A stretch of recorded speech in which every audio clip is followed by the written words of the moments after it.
Take two. Take two. Who are we? We are CDR. I am Bryn. This is Matt. And this week we've been listening to AJR's OK Orchestra, their fourth album from the New York brothers. Was explaining to Matt earlier is there's a story that they started busking when the youngest James was 8. How they came around getting recognition from, or first getting truly noticed, they sent off I'm Ready to 80 different artists and musicians.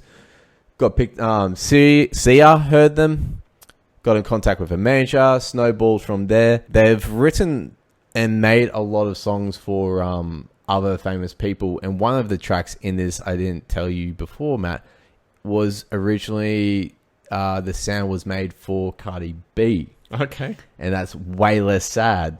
And said Cardi B found something else and went down a WAP direction. So it was when WAP came out. And, right. Then they realized, like, oh, this is not what she wanted when they handed this to her, which, when they sent the demo to her, there was just that horn and one of their girlfriends pretending to rap or sing like Cardi B. There's no macaroni in a pot. Didn't really make a big impression. But fun little facts there. Starting out, Matt's. Yep. I enjoyed this album. I did have a moment at a time where I was kind of getting over it, and I felt that was going to be your main objective. Objection. And I can see why you feel like that.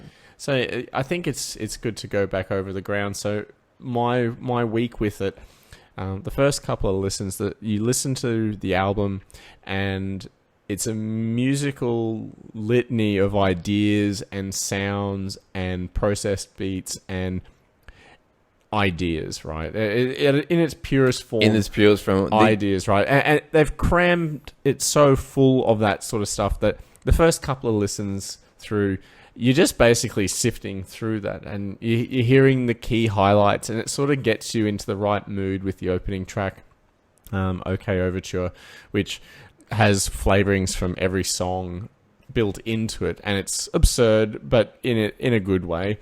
It was towards the end of the week that you'd listen to a number of these tracks over again, and the lyrics just weren't landing.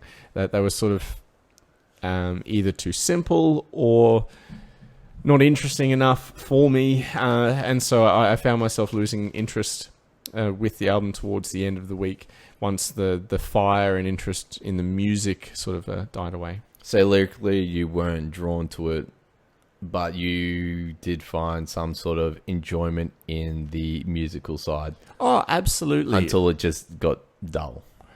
Until it worn in too much. You're like, I could take a break. Yeah. Because would you come back to this album? Look, probably not. The lyrics are too much of a miss for me, and there's no real, I don't know, I never found myself singing along to this album too much, and I think that ends up being like a real key indicator as to, I guess, probably how much I like it. And I wasn't, so I probably wouldn't. But I think it's important to highlight what's good in the album. And the music is varied and interesting. And whilst it sort of doesn't veer too far from its pop tendencies, it does flirt with jazz, it does flirt with hip-hop, but it mostly stays in a very safe and digestible space. The musical flairings around it are quite good. So I think the example I gave last time was, take the track Joe. It has that frantic piano part played at the beginning with the beatboxer who you mentioned was Kenny Urban, and the classical piano is Mozart's. Yeah, so like that part is great. It's interesting how they just join those two together, and it does work, and they just do throw two random things at them and just like, let's see if we can make it work or not. And when they make something like that, or they do put a sample together, they don't just discard them, they bring them back. Like, they've got tracks in here that they've had samples for 7 years, where they thought it was good and they just wanted to keep working on it, or they were just like, it's not working yet, let's just set it to the side, but we'll come back to it. And they always seem to just come back to their tracks and just build on top of them. I mean, they also build songs around just little things as well. With Adventurers Out There, Yep. which is your favorite song Yep. off the album, was originally done around a song that they had, which called Socks, which was not on any of their previous albums. It was just only ever sung at live shows, and it was a song that their fans somehow knew the words to just because they had been exposed to it so many times. It sounded completely different. They added in the slide guitar, and the chorus is quite banging in it. It's a good track. Yeah, and this is one of the few tracks on the album, so where the lyrics I actually think work, and so it's a key thing to make sure that that's at least highlighted. The lyrics in every single track aren't bad, just most of the tracks, and Adventurers Out There, like it has the absurdity with the socks. I think it's the irony that you're the person who is lost the socks is so much of an introvert that their socks are having more of an adventure than they are. Yeah, I mean, that's one take. Absolutely. And the other song that I actually don't mind in terms of the lyricism is Ordinary-ish People. Yep. As I was saying before, we lost the take. My bad. The lyrics themselves are still simple, but they bounce between two extremes on different spectrums throughout the verses. So, for example, you're a hippie because you might smoke weed, but you're part of the system because you got a job. You got a job, and they do that all throughout the song. And I think it's simple, but it's clever and effective, and suits the marching band music.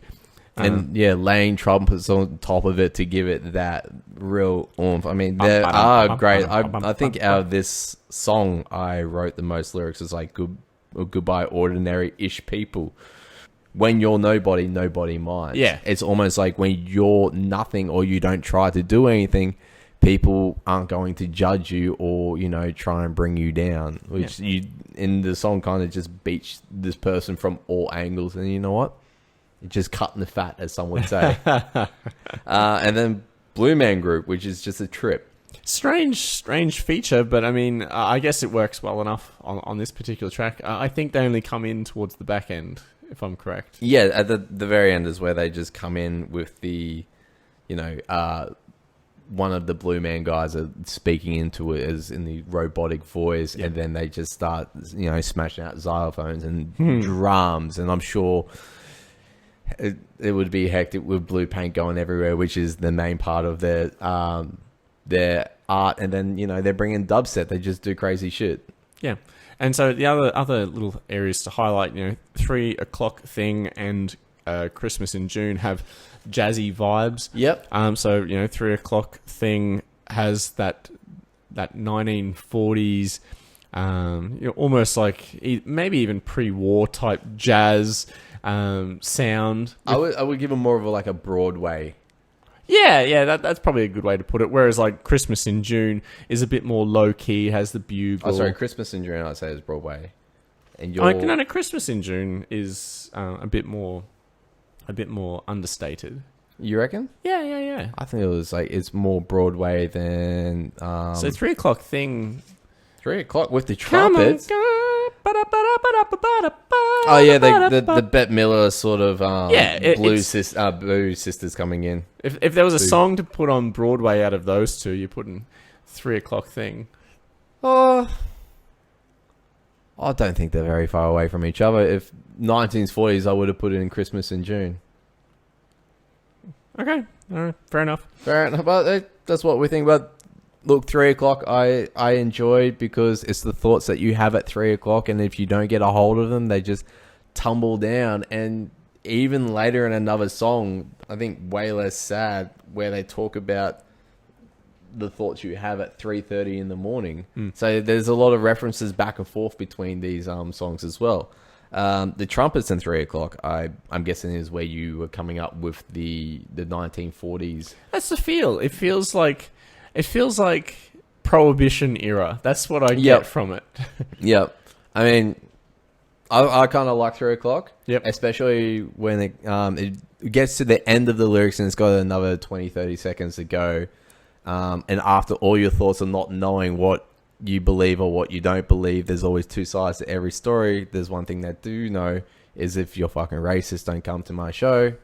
And if you come to our show, this is what you're going to see. And if you're racist, this is what you're going to miss. And it's just a big old trumpet blast off. But how would they know? How would they know? Well, it's in this. It's in the song. I'm going to give you a little snippet of our amazing performance. Is it time for me to put the hatchet in? No, because I want to touch. You know what, Joe? You didn't like. Joe, you didn't really like. The only thing you liked was the beatboxing and the piano. Yeah, the beatboxing and piano. Was great. My play. Or was it just too slow? I'm like, yeah. Look, a little too reminiscing. A little. I don't know. Emotional. It just felt a little bit hammed up. I don't know. I get the sentiment, but yeah, it didn't really interest me a ton. And like, yeah, they're painting a picture, but I just didn't think it was a very interesting one. I don't mind because it does kind of play into World's Smallest Violin. This story kind of plays into that next, that other song. Then two things can be sad at the same time, even though, you know, there are far worse things out there. But, you know, if I don't get it, if I don't get out my feelings and spill my symphony, I'm going to just blur out to everyone. I'm going to take a shot of Hennessy and let me play my violin for you. Yeah, now coming in the timpanis, let's have a shot of Hennessy. But it's like that real marching at the end where it just gets to the explosion one. It's like, if I do not play my violin, I will explode. I have a question for you. Which is the Disneyest track on the album? Disneyest track. Because World's Smallest Violin is there, but I think there's one that's probably a bit more. Because of the campy big bands flavorings, I got a lot of Disney vibes from this album musically. I get that. I can see how you would feel that. I mean, which other song would you think? I mean, I think The Trick. Hey? I was going to say The Trick. It's a bit of an anti-hero, but it's also a bit of a sad song. We'll get out of this. I see it as that part is like he's telling lies. He's constantly telling lies on top of it because the truth is not as exciting, not as good as telling a lie. I think Disney would change the word Scrooge though. Yeah, definitely. We got that for Scrooge McDuck. But you know, when it comes to we'll get out of this, this is almost like the thoughts inside the kid's head saying like, we just keep lying. We may just get ourselves out of this. Yeah. Because the truth is we're all screwed. Scrooge. Yeah. Yeah, I must admit when I hear that part, I can't help but picture like the opening scenes of like Cinderella. That's what I get from that. Can I put the hatchet in now? All right, dig in the knife. All right, so there are two tracks that I think have half decent lyrics, but I think the rest of them aren't particularly good.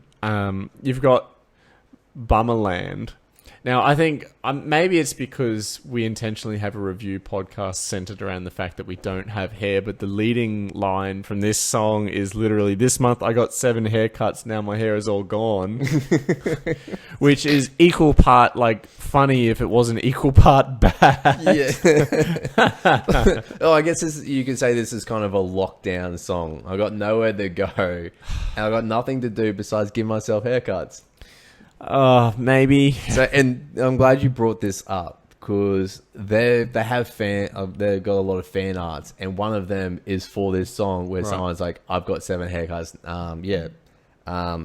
I don't have any more hair." Yeah, and it's just Lego people it's just the Lego band members, and it was like, that's actually pretty clever. That's pretty funny. But the fans are pretty clever when it comes to their art and just little jokes on the side. Yeah, so that's just an off-topic fun fact. Yeah, so I mean, like 3 o'clock thing, I get that he's thinking things at 3 o'clock, but it is pretty unfocused, and I get that that's kind of the point, but it sort of doesn't hold my attention lyrically. My play also, I think, suffers from, like I said before, the concept isn't particularly. I think it's they sing a lot of things about their life, and this play, they do come from a divorced family. They Yep. maybe something that they needed to get off their And chest. really, they really want you to watch their play. Really, because it makes them happy. Funny thing is when they showed this to their dad. Okay, so they did an interview with someone, with a guy named Zach. I forget his last name. I'm so sorry. And they broke down this, and this song they showed to their dad. Right. And their dad's Sounds like an episode of like Jerry Springer. Oh, bro, yeah. After listening to the song, he just like critiqued them on little things here and there in the song. And he's like, I don't think you really listened to the song. But after a couple of days, he called them back and he's like, I'm really thinking about that song. Oh, yeah, you really should have fixed those fucking issues. The lyrics are terrible. What are you talking about? We'll love to see your play. But each one's got like this opposite story to the music behind it.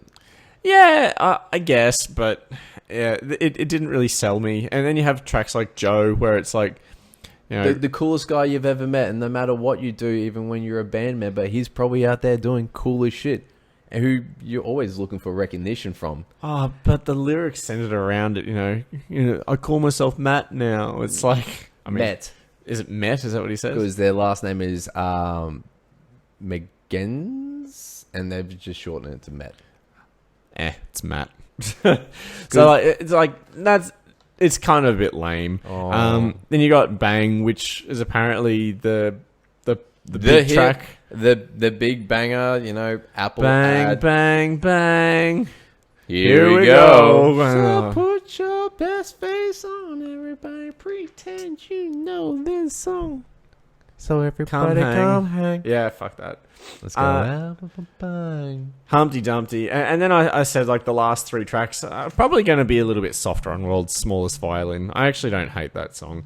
But it's not that bad. But Way Less Sad and Christmas in June. Like, Way Less Sad, oh, man, it's okay. He's way less sad. Like, cool. And then you got Christmas in June. He has two things that he loves. It's probably his family, aka girlfriend, and touring. And, well, he's going to have to reschedule Christmas. You didn't really care for the ending track? Not really. Where do you think they should have ended at Way Less Sad? Probably should have ended it at Ordinary-ish People, to be perfectly honest. I didn't mind the last four tracks even after. Like, I liked Humpty Dumpty. I actually thought this could be an anthem if you wanted to sing. If you feel like you're a little bit broken and you put on the happy face not to upset people, you probably relate to that song. World's Smallest Violin, like you're allowed to feel sad just because there's other things in the world like a famine or a pandemic. You're allowed to be fucking sad. So you should be able to tell people your problem without being judged. I mean, if you don't, you're just going to spill your symphony everywhere. In that song, but is where you would find the morphing of between instruments changing from one to the other. As you were presented with the first track, the Overture, there's morphing on it from, you know, vocals to trombone or to a trumpet to a guitar to a xylophone, and you notice it, but you don't really notice how smooth that transition really was. So quick too. And speaking of tracks, the Overture being my favorite part because it is perfect for people with short attention spans. Being this guy getting a introduction to the whole album on what's to come. I mean, they show you at the start, these are my drums. Yep. These are the melodies. Watch how the drum becomes a melody, and then this is our song, and bang, it blows up. And for about 4.5 minutes, it's like eating popping candy. Yeah, eating popping candy. There's just like up and down. So let me play my violin for. Okay, yeah, very good. And you just everything comes. I think it was well blended and a great song, and it ends nice and cool at the end. It's like I'm too young to feel so fucking old, but I'm not dead yet, and then it just brings it in. And we move into what Matt does not like.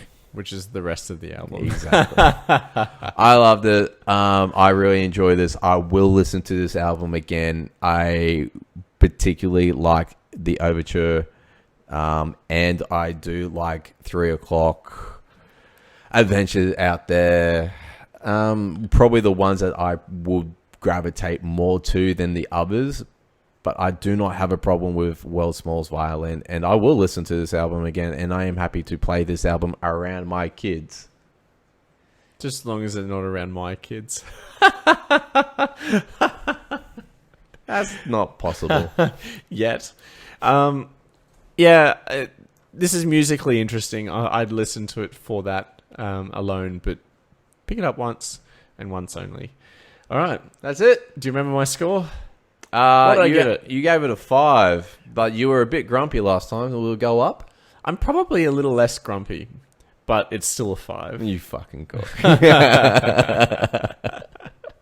Okay, next week. Next week's album is... Matt's given me 2 albums. One to listen by myself because he wants me to judge the lyrically. Yeah, so I mean, I can't shit on an album for its lyrics without putting up an example of what I consider to be interesting lyrics. So, Daisy by Brand New is the album to listen to for the lyrics. That's just for you, because I've already listened to it. Ooh, I don't know how many times. A lot of times. He likes it. The album for next week, though, is Death from Above 1979, and the album is For Lovers. Yep. Didn't sound any better the second time. No, it did not. All right, we'll see you. Bye. Hopefully there'll be no take 3. Oh, imagine. We did a sound check before this one, right? Yeah, we did. Oh, thank God. Woo! I'm just glad we had enough battery.